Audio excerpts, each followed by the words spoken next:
TV News political commentator and former federal NDP leader Tom Mulcair is here for some analysis with us. Tom, good to see you. Thanks for making some time today. Tony. What do you make of the ambassador's comments? Is this relationship and is the climate really at the point right now where it's as simple as saying, we'll drop this if you drop that?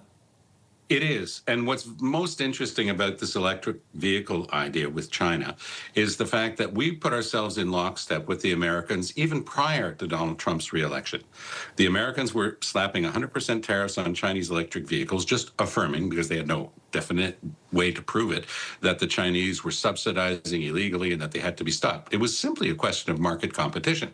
The Chinese are able to produce high-quality electric vehicles that could be sold in Canada for something like 35 or 40,000 Canadian dollars, much less than most of the electric vehicles on the market now.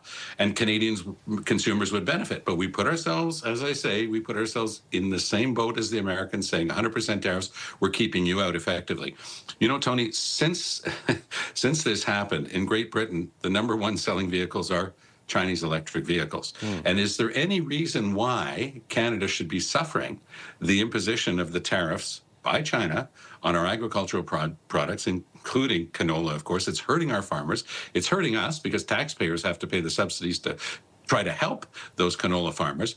And what did we get in return from the Americans for putting ourselves in lockstep with them, for backing them up on their 100% tariffs on Chinese electric vehicles?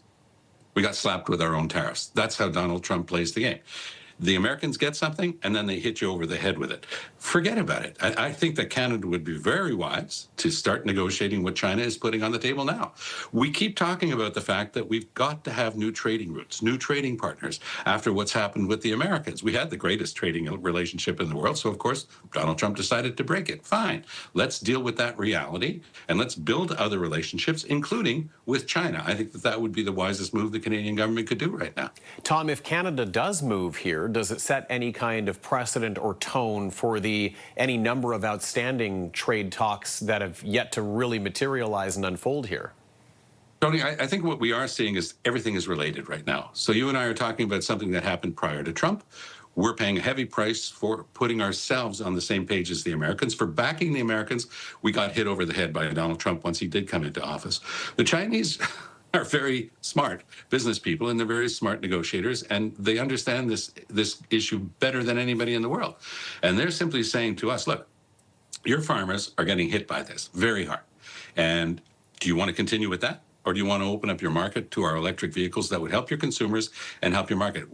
Trump is trying to clear out the Canadian automobile industry. Why do we keep saying that we're going to keep out these high-quality, inexpensive electric vehicles that, by the way, on top of everything else, are good for the environment? Why do we want to keep doing that and at the same time get hit by our canola exports when the Americans are giving nothing in return except grief and higher tariffs on us? We're just the world's biggest suckers if we keep going along with that. And Tom, what about those trade talks with the U.S.? The latest we're hearing, of course, yesterday is that there isn't really any brand new deal to announce here, no headline, if you will.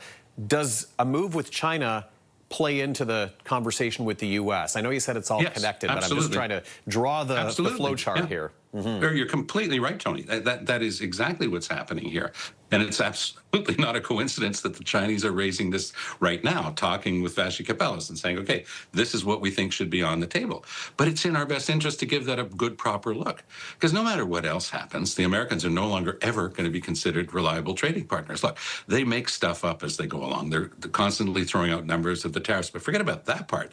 They're excuses, because under the Canada-US-Mexico trade deal, of course, the Americans are always careful to carve out something about national security. What was national security? Oh, 0.01% of the fentanyl coming into the States was from Canada. That became an excuse. Oh, national security about steel production and aluminum production. The Americans are never going to be able to make aluminum. They don't have the #1 raw material that goes into it, which is electricity. They don't have enough. We do. And we make their aluminum. And that's the way it's been. But now they want to try to punish us for that. It's a game that Trump is playing that is going to be a losing game for him long term. American consumers are starting to twig to the fact that their new house is going to cost $100,000 more, because most of the lumber that goes to the States is from Canada, and that's being hit with 45% tariffs.